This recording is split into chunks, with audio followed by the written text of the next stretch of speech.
Dios me dijo hace 4 años que Él siente dolor por sus hijos alejados y que si nosotros sentimos el mismo dolor que Él como padre siente, me dijo, ¿qué sentirías vos si alguno de tus 3 hijos estuviera apartado?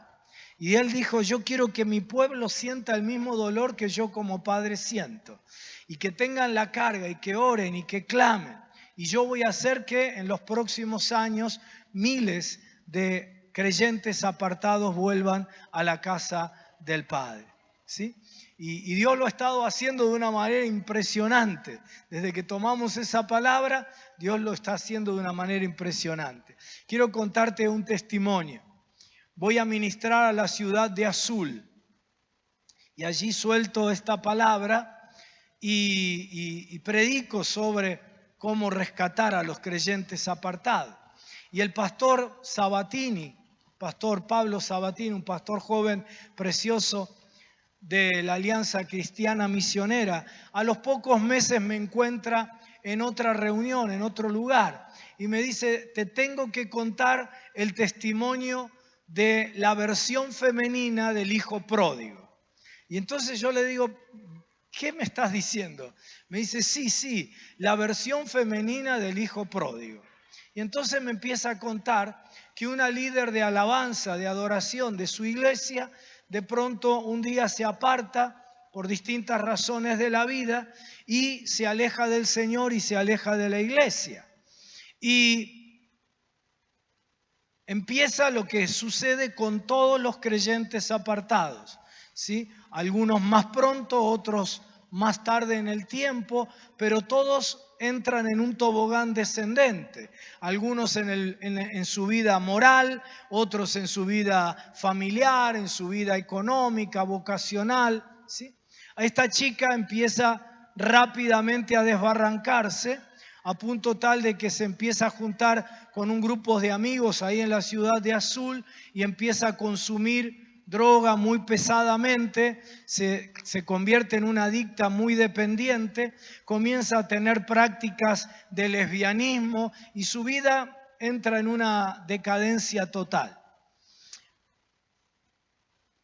Ellos son de la ciudad de Azul, pero en la ciudad de Tandil estaba el recital de Los Redondos, ¿sí? Ustedes saben que ese recital rompe todos los récords Guinness cada año por la cantidad de asistentes, son recitales al aire libre. Ese año creo que fueron 600.000 jóvenes, pero además de lo distintivo de la cantidad de gente que va, lo distintivo del caos que es. Todos están consumiendo durante todos los días previos, durante y después. Por las calles se vende droga abiertamente en las calles porque está todo allí preparado para eso. En el lugar se hace de todo lo que vos te puedas imaginar y lo que no te puedas imaginar.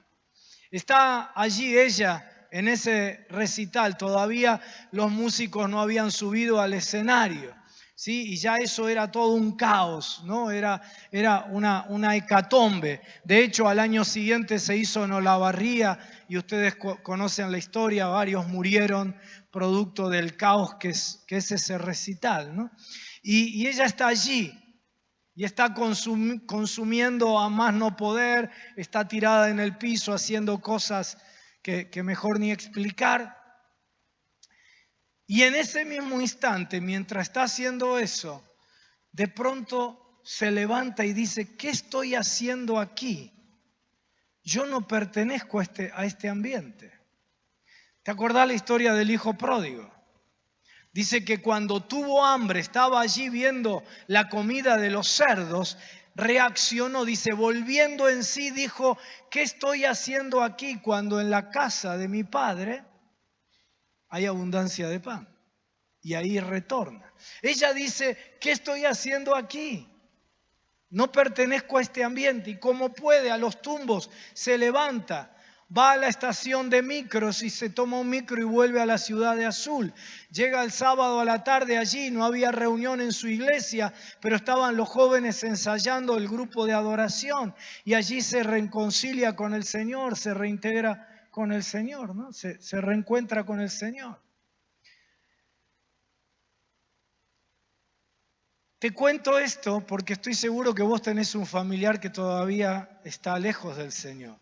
Te cuento esto porque estoy seguro que algunos de ustedes tienen un hijo, un amigo, un pariente, un vecino, un conocido, el que se bautizó con vos, el que iba al grupo de jóvenes con vos, que se reunía en tu grupo pequeño.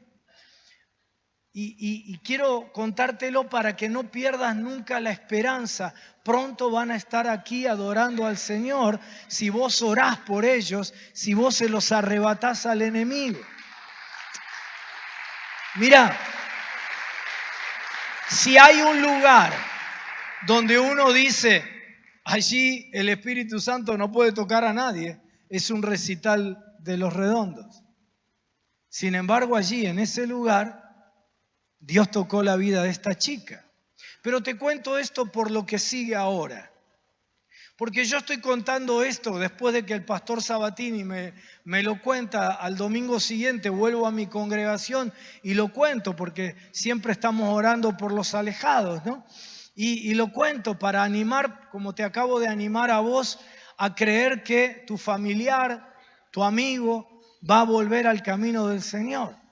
Y estoy contando esto y de pronto allá atrás el ingeniero de sonido empieza a gritar y a llorar.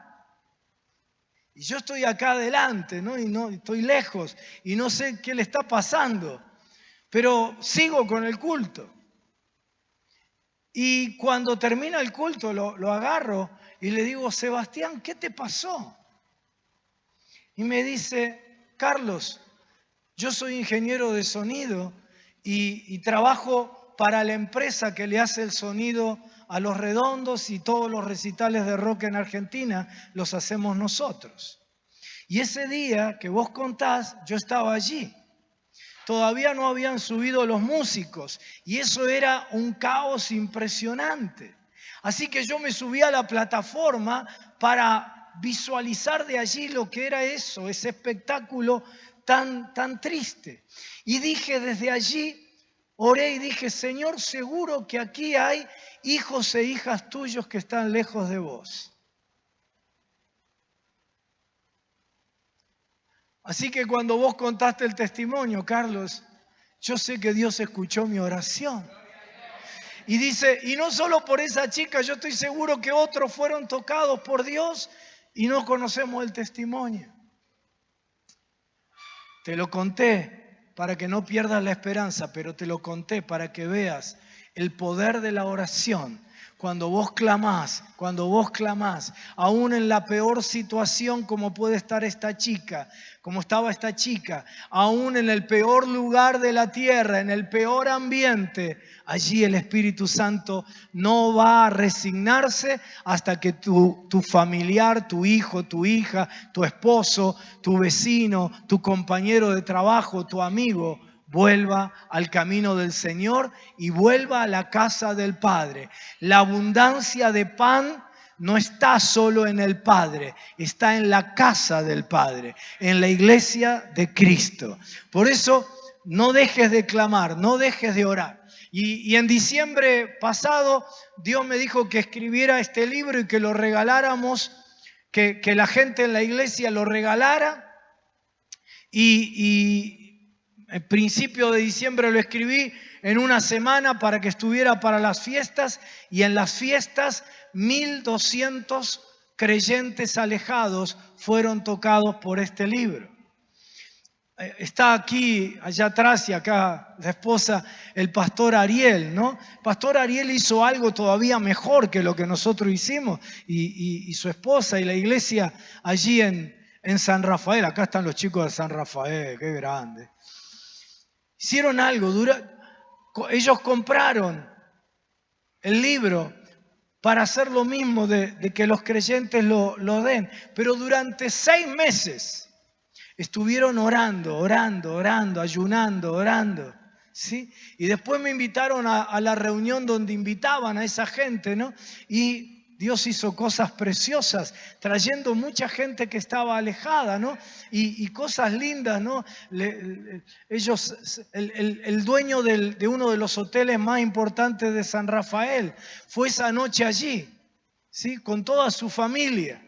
Y todos tomaron decisión de fe y le ofrecieron después al pastor Ariel allí todos los salones del hotel para que las reuniones, son salones muy, muy lujosos, muy lindos, para que el pastor y la iglesia hagan reuniones cuando ellos quieran para profesionales ellos están pensando hacer la cumbre de liderazgo en ese lugar, así que, ¿sí?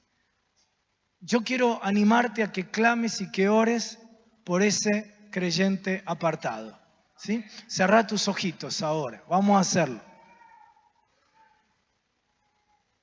Padre, en el nombre de Jesús, clamamos por el hijo de mi hermano, de mi hermana, la hija, que están lejos de tu casa. No queremos que siga avanzando el proceso de decadencia, de dolor, de sufrimiento. En el nombre de Jesús te pido por el esposo, la esposa de mi hermano, de mi hermana. Te pido, Señor, por sus familiares. Te pido, Señor, por sus amigos, por sus compañeros de trabajo. En el nombre de Jesús. Señor, ahora toca sus vidas. Toca sus vidas. Toca sus vidas, Señor. Los atraemos a Cristo. Los enlazamos con cuerdas de amor, como dice tu palabra, y los atraemos a ti, Padre, en el nombre de Jesús de Nazaret, en el nombre de Jesús. Y sobre todo en esta noche oro por los que estamos aquí, Señor. Que tú uses cada una de nuestras vidas.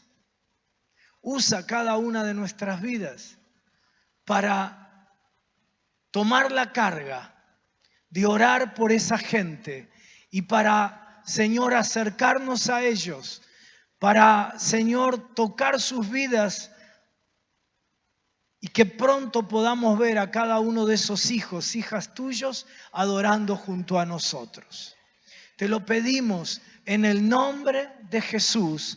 Amén y amén. Amén. Dale un aplauso al Señor y cree que pronto estarán adorando junto a nosotros.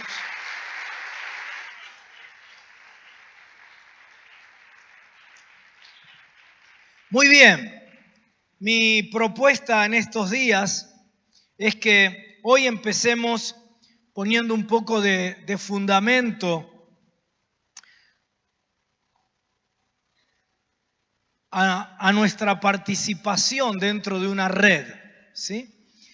Y mañana seguiremos ministrando y que el domingo cerremos, como oré ayer. Ayer terminé como, no sé, a la 1 de la mañana de orar por el último, ¿sí?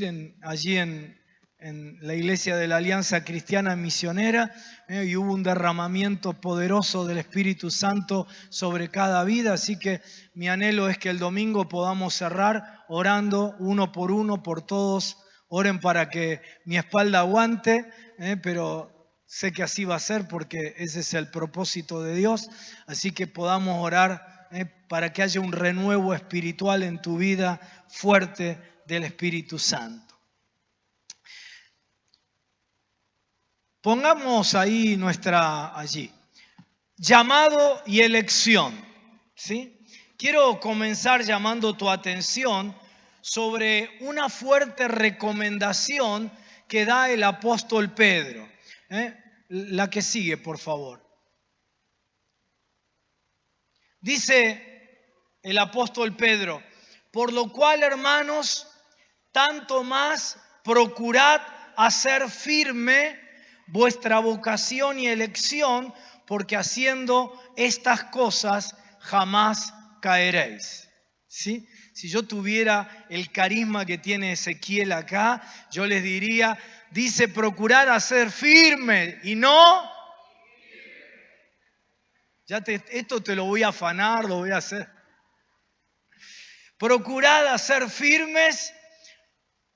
vuestra vocación y elección, porque haciendo estas cosas jamás caeréis. Hay un llamado o vocación y una elección colectiva y personal. Dice que tenemos que hacer firme la vocación y la elección. Hay una vocación y una elección colectiva y personal. Dios nos eligió y nos llamó para algo. Hay gente que cree que primero uno le entrega la vida a Cristo y luego, más adelante, en algún momento, tiene que descubrir su propósito, su llamado y encararlo. Pero, ¿sabés? Bíblicamente hablando, eso no es así. El proceso es a la inversa. La Biblia dice que fuimos escogidos y llamados por Dios para cumplir su propósito antes de la creación del mundo, antes de la formación de todo, de la fundación del mundo. Luego, Cristo vino a nuestras vidas para salvarnos de nuestros pecados, para que nuestros pecados no arruinaran el llamado, la elección de Dios, el cumplimiento de nuestro propósito en la vida. Este llamado también tiene un orden que habitualmente es equivocadamente invertido. El orden es que ese llamado y elección primero es colectivo y luego es personal. La Biblia nos dice, la siguiente diapositiva, la Biblia nos dice que hay 3 bautismos. El primero, en el mismo instante en que le entregamos nuestra vida a Cristo, dice San Pablo, fuimos unidos, fuimos bautizados en un cuerpo, fuimos sumergidos en un cuerpo, fuimos unidos a Cristo, cabeza y cuerpo.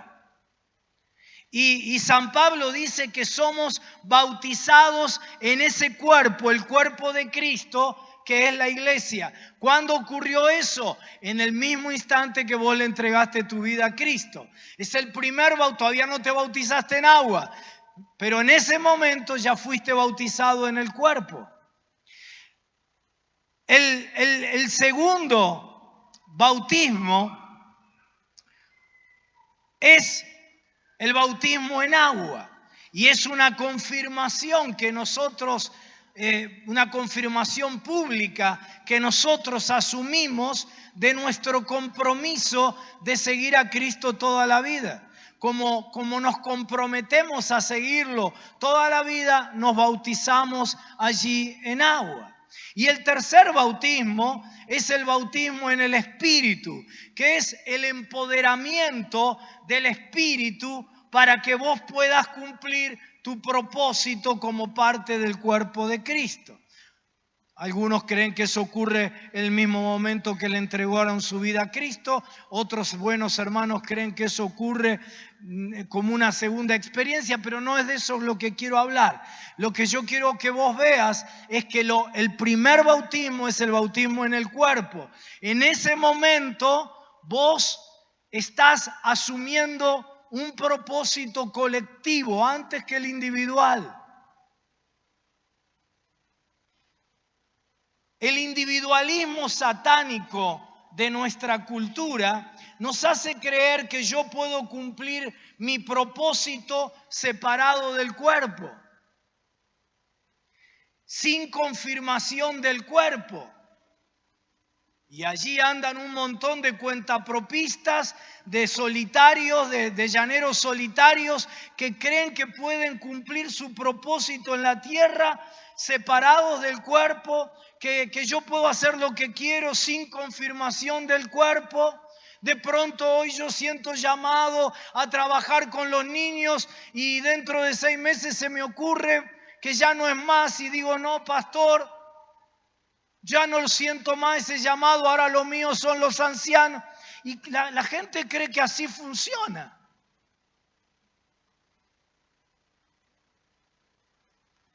Pero eso no solo es desconocer la palabra de Dios, sino desconocer el mundo espiritual. Y eso es peligroso. Por eso tantos fracasan en el cumplimiento de su propósito. No fracasan porque no tengan los dones, no fracasan ni siquiera porque no tengan un llamado de parte de Dios en sus vidas. Fracasan porque no entienden el mundo espiritual ni lo que la palabra enseña. Y otros que tienen tanto para dar, andan por la vida intentando y probando aquí y allá y no tienen ni la más pálida idea de qué hacer con sus vidas. Porque no han entendido lo que San Pablo llama el misterio escondido por siglos, pero ahora revelado en Cristo Jesús. Esto es la iglesia, el cuerpo de Cristo. Vos sos, no sé, dentro del cuerpo, vos sos oído, y tenés una función vital dentro del cuerpo, pero no podés desarrollarla separada del cuerpo. Sería un oído amputado, muerto. Tampoco yo, que soy nariz, puedo decir, a mí me gustaría ser pie. Así que me voy a dedicar a ser pie. No.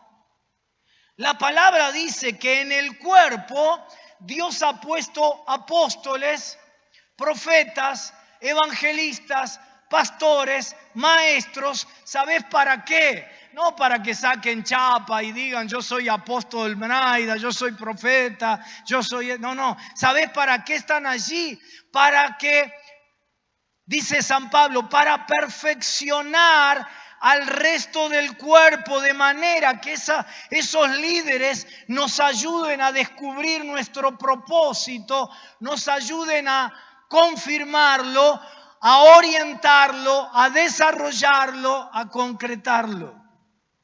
No es que a mí se me ocurre lo que se me ocurre dentro del cuerpo de Cristo. Por eso voy a comenzar en esta noche con lo primero, que es el llamado. Dice, procurad a ser firme, nunca infirme. A ser firme. La vocación o llamado y elección. Quiero empezar con el llamado y elección colectivos, corporativos. Dios te puso en tu congregación, ¿sí? Y los puso juntos en esta red con un llamado y una elección. Cuando entendemos que en una ciudad hay una sola iglesia de Jesucristo, entendemos que nuestra congregación no es la iglesia de la ciudad, sino una partecita de la iglesia de la ciudad. Es como una porción de pizza de la totalidad de la pizza. Es una porción de torta de la totalidad de la torta. No es la pizza, sino una porción. Por lo tanto, lo primero que una congregación debe reconocer es cuál es su vocación, su llamado específico que la distingue de las otras congregaciones. Todas las porciones de la pizza conforman la única iglesia y cada una de ellas contribuye con un carisma colectivo único que Dios le ha dado a esa congregación, a la totalidad de la misión de la iglesia en una ciudad. Así que una congregación, cuando entiende lo que la Biblia enseña sobre esto, lo primero que hace es buscar cuál es su llamado específico que la distingue de las otras congregaciones para poder cumplir con ese llamado y entonces completar la misión de la iglesia en toda la ciudad. Porque para eso Dios la eligió. ¿Sí? Cuando uno no tiene claro esto, vive tratando de imitar a otros. Y entonces a la congregación X, Dios puso allí un llamado a tener una radio evangélica, ¿sí? Y entonces empieza a tener bendición a través de la radio porque es un proyecto que nació en el corazón de Dios. Y allí todos los demás, como tiene éxito, tratamos de poner radios. Sin llamado, sin saber para qué hacer con una radio. Poniendo cartón de huevo como tratamiento acústico porque ni siquiera tenemos los recursos para hacer algo digno. Pero como a él le va bien y a aquella otra congregación le está yendo bien trabajando con adictos y allí yo voy, porque no tengo ni idea para qué estoy en esta ciudad. Y quiero trabajar y se me hace un lío bárbaro porque no tengo ni llamado, ni pasión por los adictos, ni amor por ellos, ni sé cómo trabajar con ellos. Así que lo primero que una congregación tiene que hacer es saber identificar cuál es su ADN, cuál es su huella digital en la ciudad, ¿sí? En unidad, todas las congregaciones de la ciudad que conforman la única iglesia de la ciudad cumplen la totalidad de la misión. Cada congregación, cada porción de la pizza, desarrollando el llamado, la vocación específica que Dios le dio y para la cual la eligió. Lo mismo sucede con las redes apostólicas de congregaciones o de iglesias. La que sigue, por favor. Cada una tiene una identidad propia, un llamado de Dios, una razón de ser por la cual Dios la eligió e impulsó a que se creara esa red. Y eso es lo que nos hace estar unidos.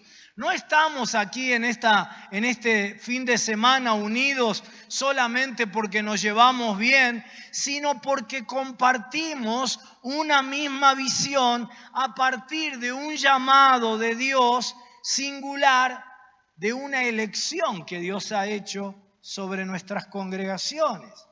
Eso es el ADN de una congregación, ese es el carisma colectivo y singular de Dios. Y el que Dios le dio, y eso constituye su identidad. ¿Cuál es la identidad de Acércate a la Vida? ¿Cuál es el ADN de Acércate a la Vida? Pedro dice, la que sigue por favor, Pedro dice, una más. No, para atrás. Ahí, quédate ahí. Pedro dice, por lo cual, hermanos, tanto más procurad hacer firme vuestra vocación y elección, porque haciendo estas cosas jamás caeréis. Es decir, para no caer, para no andar a los tumbos como congregación, para no caer como personas, sí, pastores, a la gente apenas llega a la iglesia, ustedes tienen que ayudarle inmediatamente a descubrir su propósito. Eso va a hacer que permanezcan firmes, ¿sí? Para no caer, debemos afirmar esa identidad, ese llamado, esa vocación, esa elección, para que como congregación no andemos a los tumbos probando todos los días un nuevo sistema, el sistema que funciona en tal o cual lugar, el sistema que le da resultado al otro. Nosotros tenemos que hacer firme esa vocación y elección. Quiero para esto plantearte 4 sugerencias que afirman el llamado, la elección, la identidad. Como ves en pantalla, la primera, se afirma el llamado, la identidad, conociendo nuestra identidad. Es lo que generalmente se llama visión, ¿sí? Uno debería poder expresar esa visión en una sola frase y, si fuera posible, en una palabra. Y todos debemos tener clara la visión cuando somos parte de un cuerpo. ¿Cuál es la visión de Acércate a la Vida? Ustedes ya la han definido la visión de Acércate a la Vida en 2 palabras. ¿Sí? Volvé para atrás, por favor. Solo pasá cuando Yo te lo pido. 2 palabras, transformamos generaciones. ¿Sí? Transformamos generaciones. Y la han explicado estas 2 palabras con una frase. Ahora sí, la que sigue, por favor. Ser referentes en la transformación de las personas y la sociedad, viviendo y ministrando el amor de Jesús en todo ámbito. Hoy ya el pastor Sergio nos la expresó en el comienzo del culto. ¿Te animás a leérselo al que tenés al lado tuyo? A ver, dale. Léele la definición de la visión.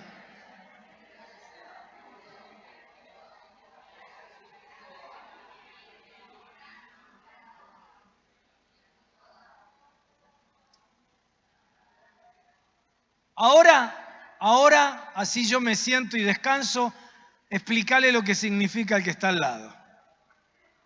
En 2 palabras, 2, 3 palabras, dale, explícale. ¿Qué quiere decir eso?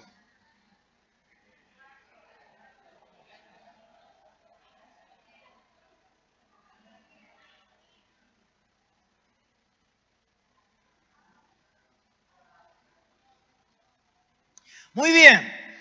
¿Cuántos de ustedes están de acuerdo con esta visión y con esta definición? A ver, muy bien, si no tenés que irte de acá, ¿no? Ahora, ponete la mano en el corazón. ¿Quién no va a estar de acuerdo con esta definición, verdad?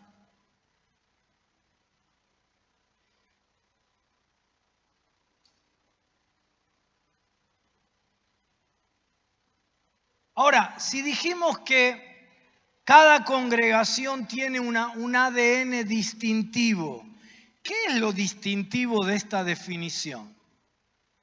La verdad que si esta definición la aplicamos a la iglesia de Castelar, todos los de Castelar levantarían la mano. Si la aplicamos a la iglesia del centro, si la aplicamos a cualquier iglesia de Cipolletti, todos levantarían la mano. ¿Qué es lo distintivo? Lo que distingue es la manera en que vamos a lograrlo. Eso es lo que se llama misión con M. ¿Sí? Lo distintivo de Acércate a la Vida evidentemente ha sido, a lo largo de estos años, la educación. No solo porque aquí, al menos en esta ciudad, ustedes tienen nivel inicial, escuela, colegio, terciario ahora, sino porque aún las características distintivas de sus líderes es que la mayoría principalmente tienen muy desarrollado el don docente. La que sigue, por favor. ¿De qué manera? A ver, pasame otra porque, perdóname, pero creo que yo puse mal otra más. A ver. Fíjate si hay una más. ¿No hay una que dice educación? Ahí está. Después a ver si me consiguen porque se ve que yo alteré el orden de las diapositivas. ¿De qué manera la educación es un instrumento para el cumplimiento de la visión que es transformamos generaciones? ¿De qué manera? La educación transforma a las personas, a sus familias y a la sociedad. ¿Sí?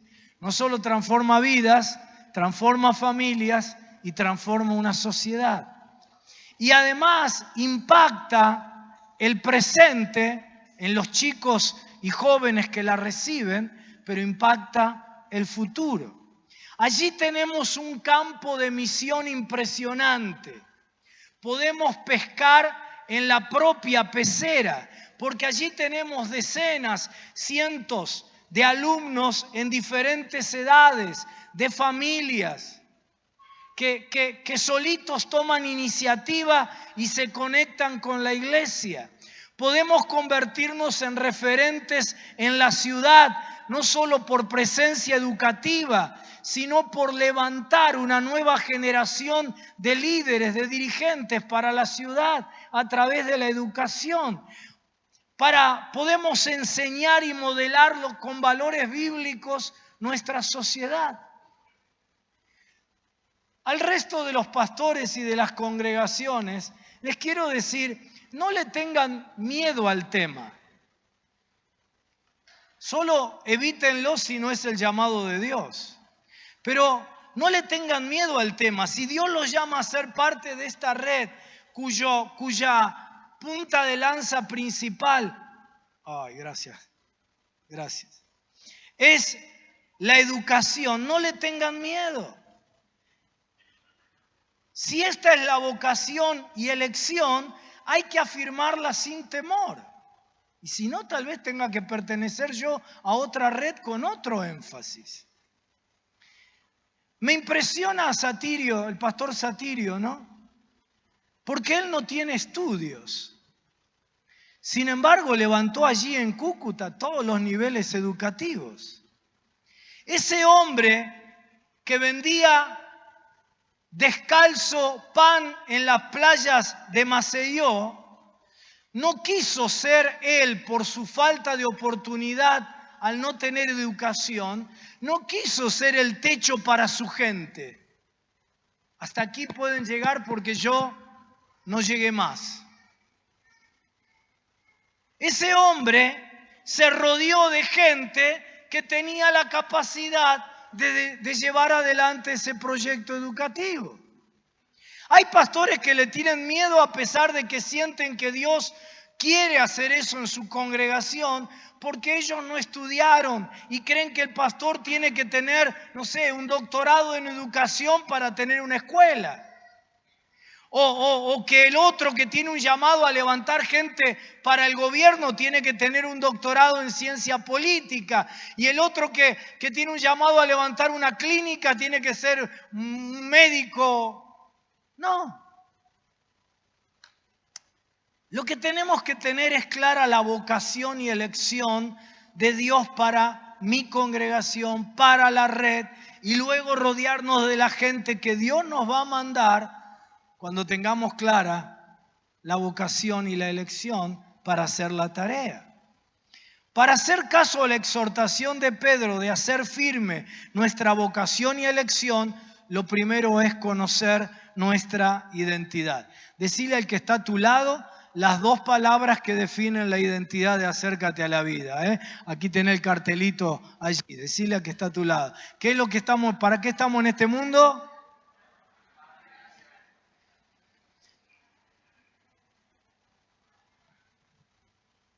Ahora va a venir el problema de que yo sepa usar esto, ¿no? ¿Para dónde le apunto, Diego? Allá. No llega. Bueno, ahora volveme a ver para atrás a la diapositiva que decía el punto 2. Ese, grande. ¿Quién está manejando ahí? ¿Cómo se llama? Ezequiel. Un fuerte aplauso para Ezequiel que está predicando conmigo ahí mejor que yo. Teneme paciencia, Ezequiel. La segunda cosa para afirmar nuestra identidad es resistir la tentación. La tentación para los pastores es querer hacer aquello que Dios le mandó a hacer a otra congregación, que Dios le mandó a hacer a otro pastor. Simplemente, como dije antes, porque al otro eso le da resultado. ¿Sabes por qué al otro le da resultado? Porque precisamente Dios lo llamó a hacer eso. La tentación para los miembros de una congregación es la misma. Pastor, ¿por qué no hacemos lo que hace fulano de tal, lo que hace la iglesia de la otra esquina? Yo quiero decirte que toda imitación es una limitación. Toda imitación es una limitación. No solo estarás limitando el aporte de tu congregación a la misión global de la única iglesia en la ciudad, haciendo lo que Dios no te pidió, para lo cual Dios no te capacitó, para lo cual no tenés la gente adecuada, no te dio el carisma, no te dio los recursos, sino que principalmente estarás limitando el aporte de tu congregación, que es sí lo que Dios te dio. Es la huella digital que Dios te dio. Todos los días, se imaginan allá en Buenos Aires, todavía mucho más, ¿no? Y ahora con el mundo interconectado a través de internet, cualquier lugar todo el mundo es una aldea, un pueblito, ¿verdad? Todos los días aparece algo nuevo, todos los días.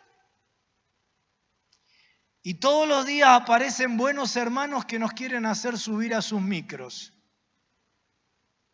Cuando uno tiene claro a dónde va, ya sabe qué micro lo lleva. Si yo quiero ir para Ushuaia, yo sé qué colectivo tengo que tomar, qué bus, qué micro tengo que tomar.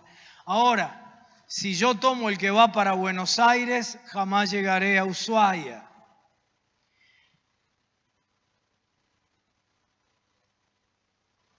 Así que cuando uno tiene claro a dónde va, ya sabe qué micro tiene que subirse, pero también debe saber que hay un montón de otros micros buenísimos, todos, pero que no nos llevan al lugar donde Dios quiere llevarme.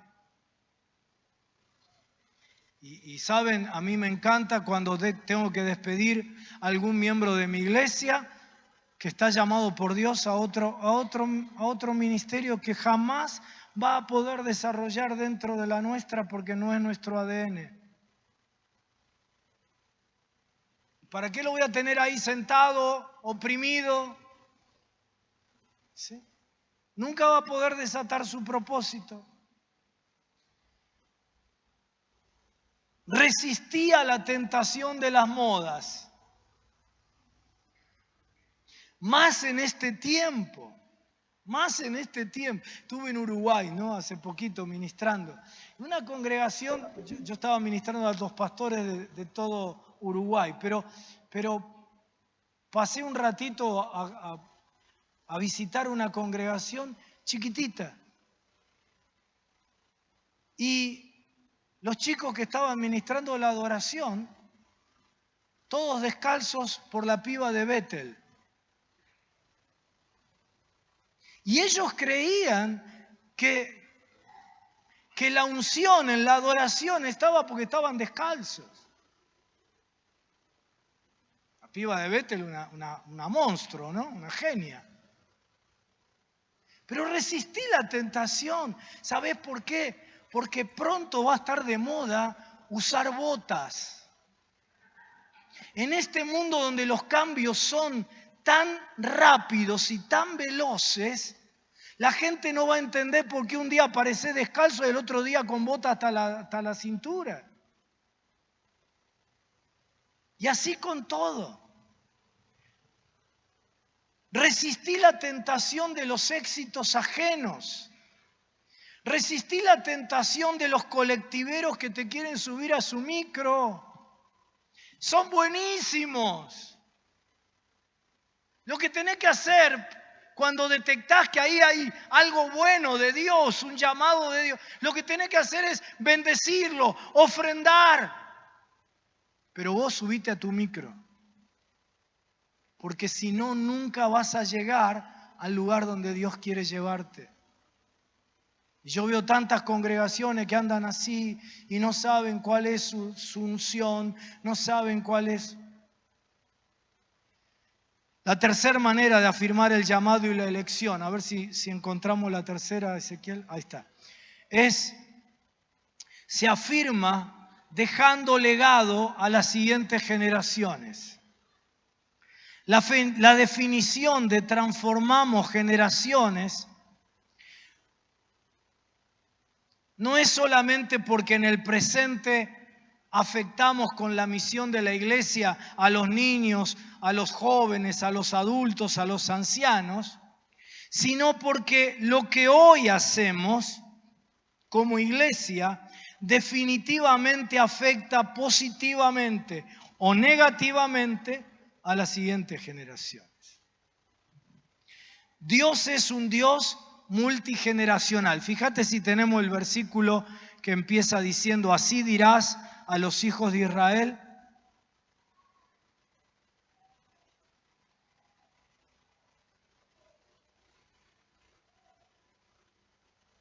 Otro, este no, otro, otro.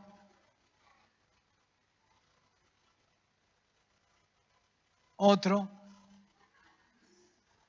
Otro.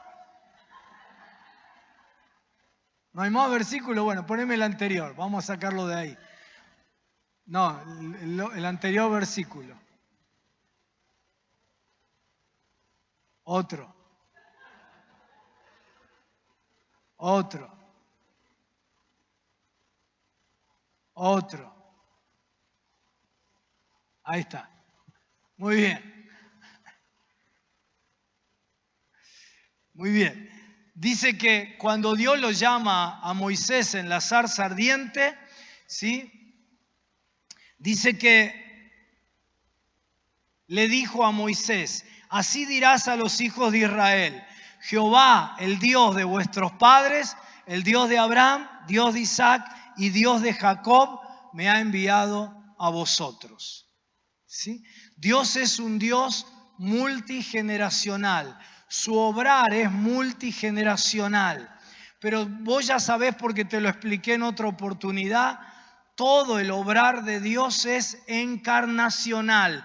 Eso significa que todo lo que Dios hace en esta tierra lo hace a través de gente de carne y hueso. Para que la gente sea salva, usa otras personas para que le prediquen. Para que sean sanas, usa otros que le oren. Y así con todo. Todo es encarnación. Dios se encarna a través de su iglesia. Así que cuando decimos que Dios es un Dios multigeneracional, estamos diciendo que la iglesia cumple una misión multigeneracional. Cuando definimos nuestros programas, nuestras estructuras, nuestras actividades, no solo debemos tener en cuenta de qué manera eso afecta al presente, sino cómo afectará a las siguientes generaciones. Hoy estamos sufriendo en la iglesia el fruto de una visión, de una forma de ser iglesia, de un mensaje, de una formación que ha sido nefasta. Me refiero a un evangelio individualista, intimista, privado. Y hoy sufrimos esto.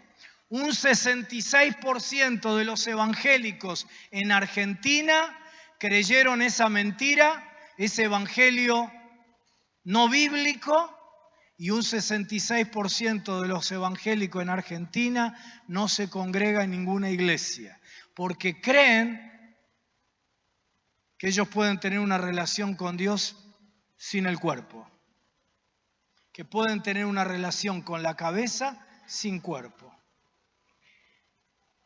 Los que se congregan creen que ellos vienen a la iglesia y se sientan en el auditorio a ver el show que los profesionales del evangelio les damos en la plataforma. Los que sirven creen que ellos pueden determinar su llamado, su elección, su ministerio, independientemente del cuerpo. Eso no existe en la Biblia.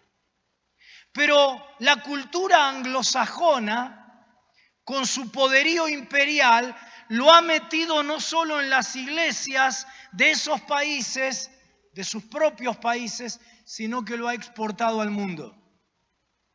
Y como a pocos le importa hoy en día lo que la Biblia dice, porque la gente conoce más lo que canta, las canciones que canta, que lo que dice la palabra de Dios, así hoy lo estamos sufriendo. No es de extrañar que tengamos estas cifras. Oramos por un avivamiento, imagínate, 2 de cada 3 creyentes evangélicos no se congregan. Si eso solo ocurriera, si volvieran, estaríamos triplicando nuestras membresías y ya estaríamos en medio de un avivamiento.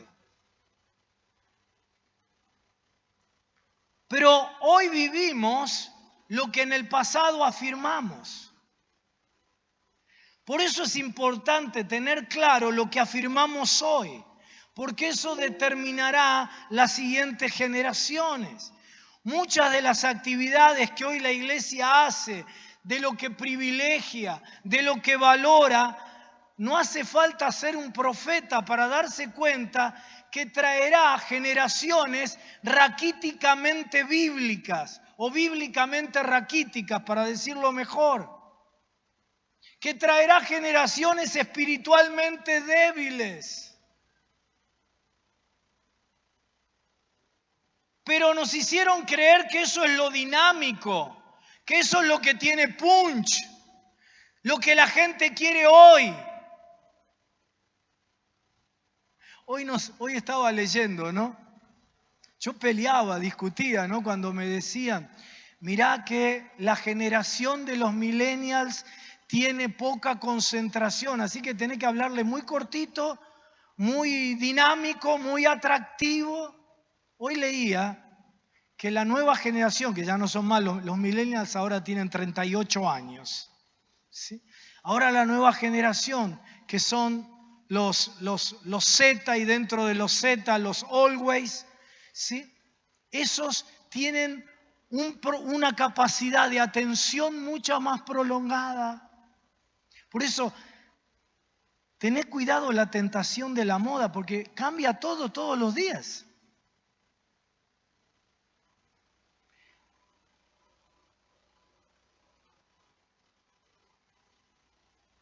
Pero nos hicieron creer esto. Y entonces hoy privilegiamos a un cantante que a un maestro de la palabra.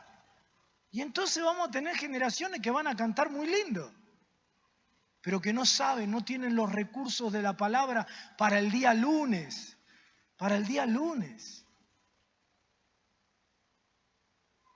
Y no estoy en contra, yo llevo todas las semanas cantantes a mi iglesia, no estoy en contra de eso, bendigo, los envidio a los cantantes, ¿no? Los bendigo. Lo que estoy diciendo es que donde nosotros ponemos el acento, eso afectará a las siguientes generaciones. No estamos para entretener a la gente, estamos para transformar generaciones.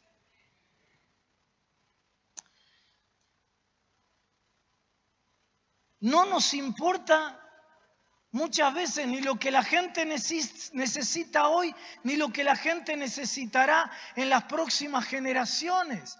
Ese es el síndrome de Ezequías. A ver si ahora, mira, poneme alguno de los otros versículos que están allí, Ezequiel, a ver si yo te digo cuál.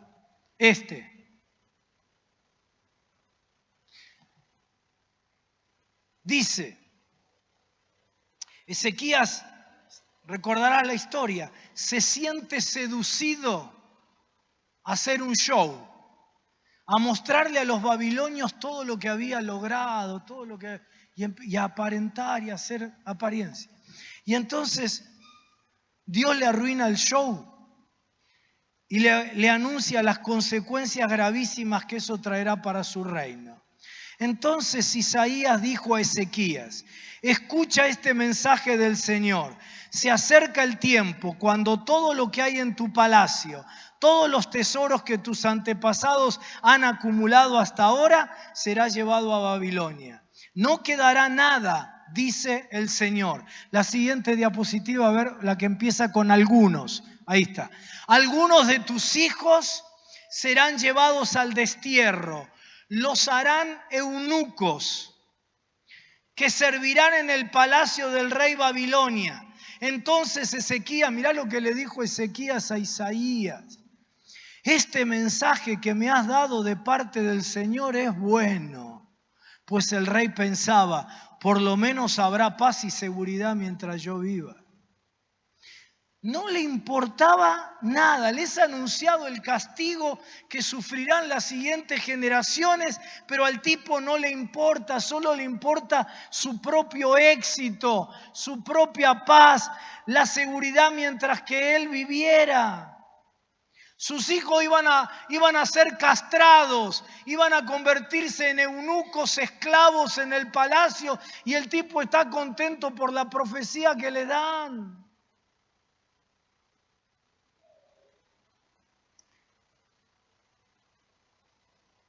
La vocación y el llamado se hace firme, dejando legado a las siguientes generaciones. Y la cuarta, poneme la cuarta, ahí está. Qué grande, Ezequiel. La cuarta, se afirma nuestro llamado, nuestra vocación, concretándolo en la presente generación. Así como malas decisiones y elecciones determinan la siguiente generación, afirmar la vocación y la elección de Dios para nosotros como congregación, como red, de manera que afecte a las siguientes generaciones, dependerá de que ese llamado y elección lo concretemos en la presente generación. No alcanza con que lo escribamos, no alcanza con que lo repitamos, con que lo prediquemos. Tenemos que concretar ser una generación que transforma generaciones. Ahora el texto que dice, porque a la verdad David,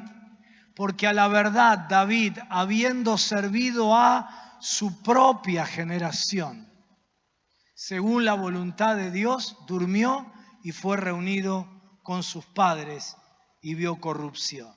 David tuvo claro que tenía una asignación en la vida.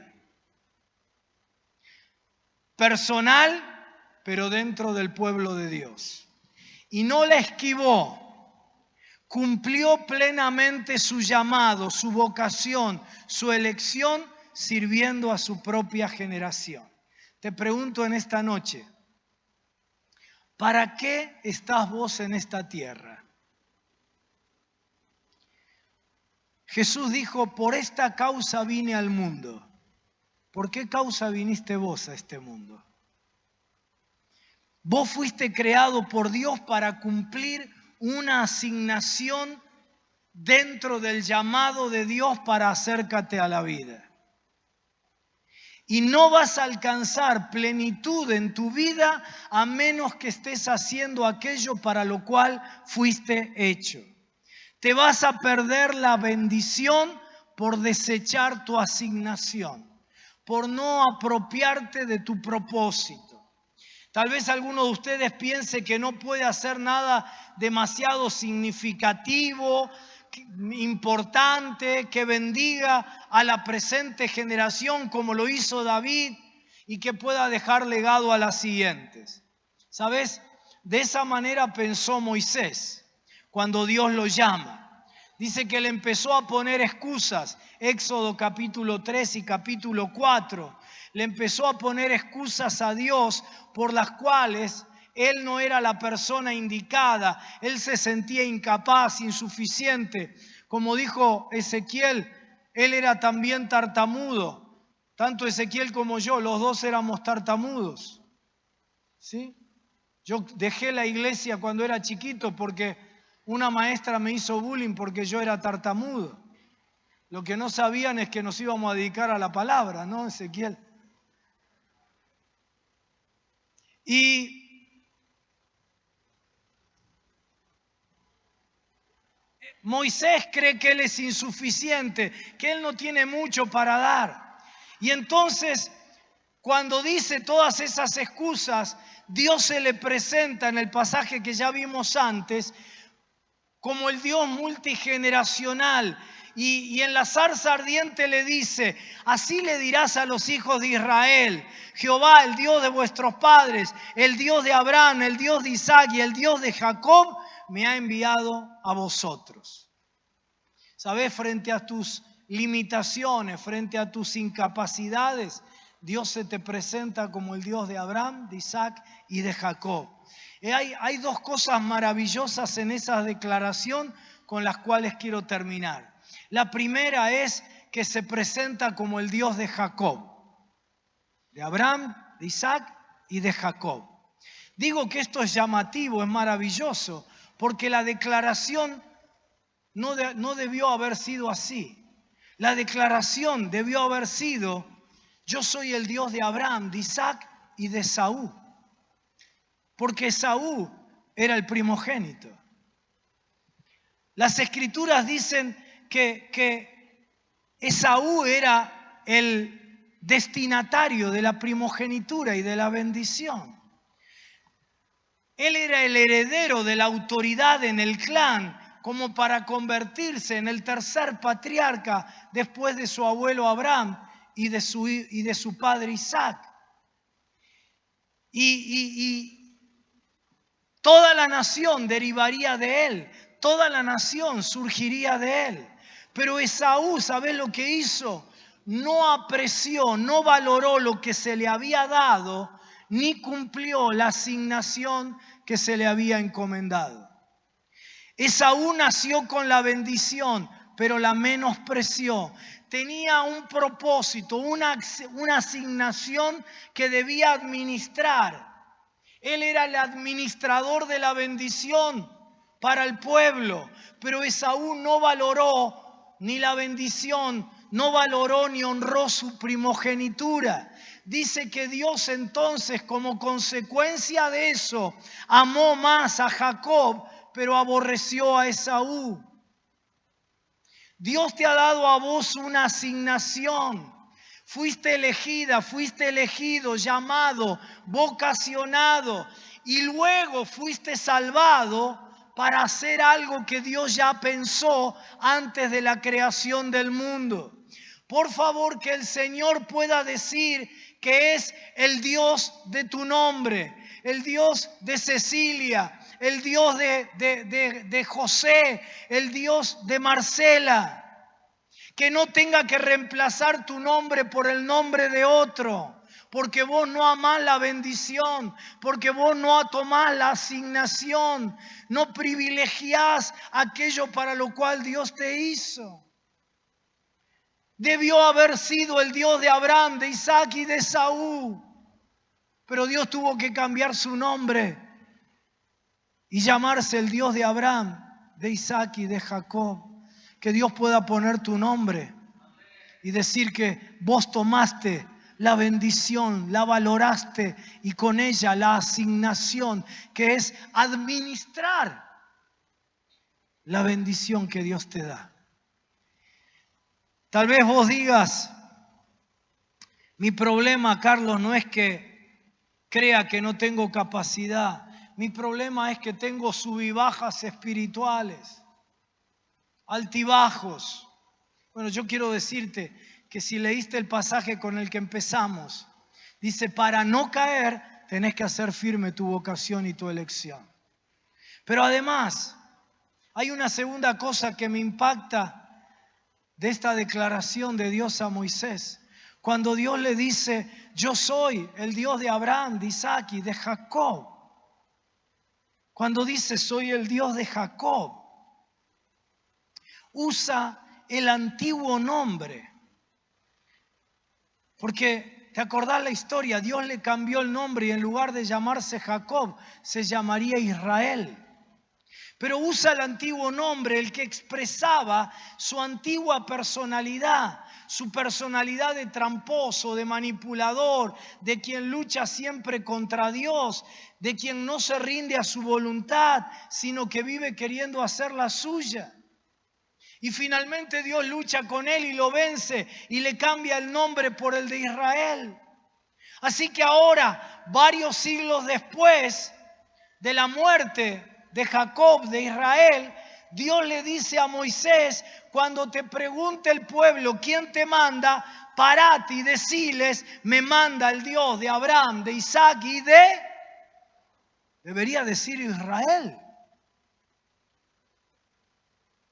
Uno piensa que va a decir el Dios de Abraham, de Isaac y de Israel. Es decir, el Dios del Jacob cambiado por Dios. No el viejo Jacob, sino el nuevo Israel.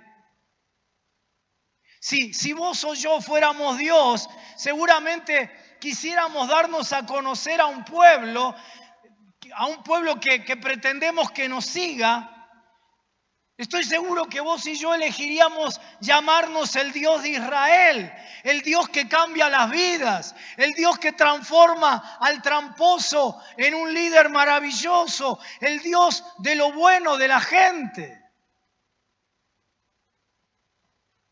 Si fueras Dios, te gustaría ser reconocido como el Dios que cambia lo malo de un hombre y lo hace un hombre nuevo. Sin embargo, le dice a Moisés y te dice a vos hoy, querida, querido, si querés saber quién soy, necesitas entender que yo soy el Dios de Jacob también. Soy el Dios de Jacob. Soy el Dios de esa parte tuya que no querés que nadie vea. Soy el Dios no solo de tu éxito, soy el Dios de tu lucha. Yo soy el Dios no solo de tus victorias, yo soy el Dios también de tus derrotas. Yo soy el Dios de Jacob.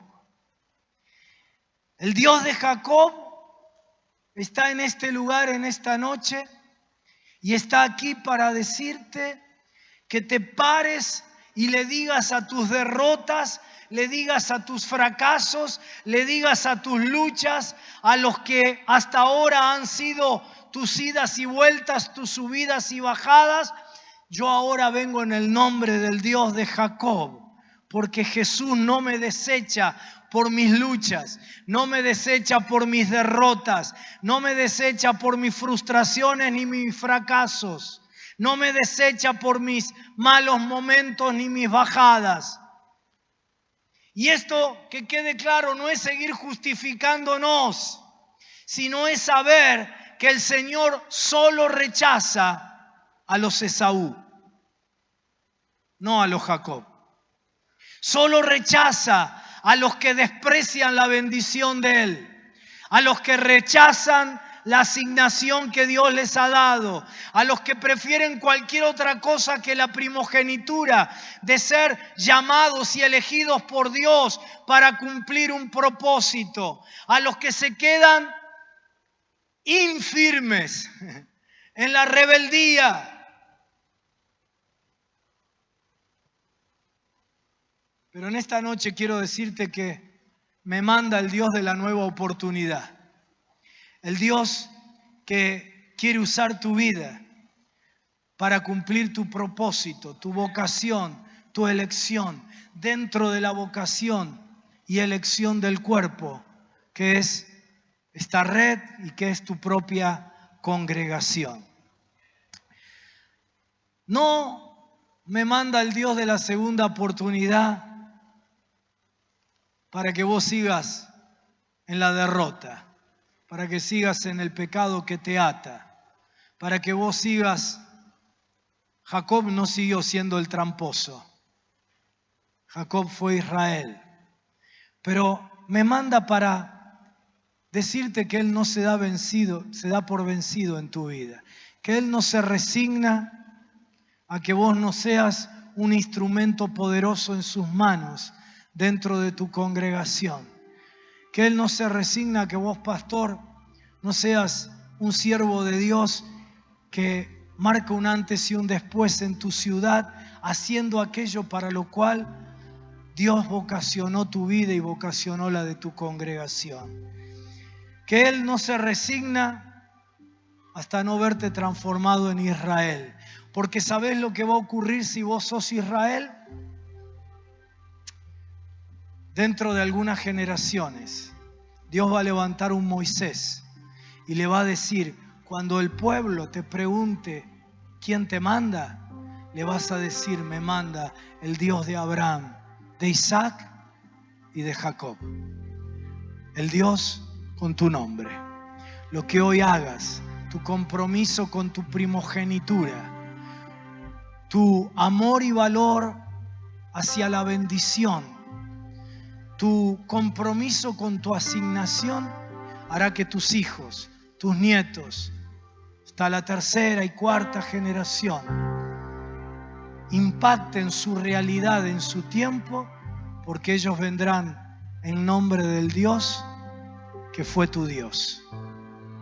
Hace poquito tiempo tuve el privilegio de ministrar en una congregación en Merlo, una congregación de los nazarenos. Estuve allí porque los pastores de la ciudad me invitaron a la reunión y se hizo en esa congregación de los nazarenos, en ese templo. ¿Sabes? En ese templo, mi bisabuela conoció al Señor y fue tesorera de los nazarenos hace 5 generaciones atrás. Y hoy mis hijos, y estoy seguro dentro de poquito cuando crezcan mis nietas, ¿sí?, van a servir al Señor todas sus vidas, porque 5 generaciones o 6 generaciones atrás, una mujer tomó su asignación. Ni siquiera había ido a la escuela, ignorante por completo, pero tomó su asignación. Y no solo produjo bendición en su generación, sino que dejó un legado a las siguientes generaciones, hasta al menos a la 6ª generación. Y estoy seguro que mucho más. Ponete de pie, por favor.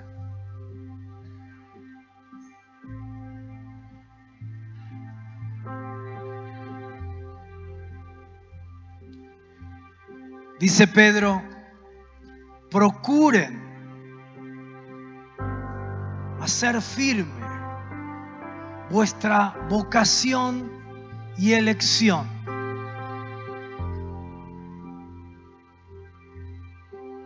Y entonces no van a caer.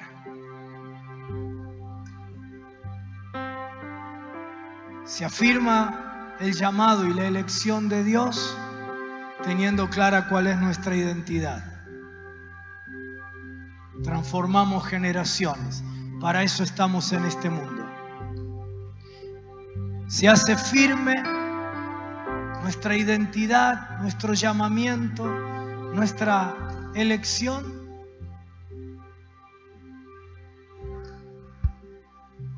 cuando nosotros podemos soportar la tentación de imitar a otros, cuando resistimos las modas, cuando en lugar de obedecer el llamado andamos de aquí para allá probando y probando.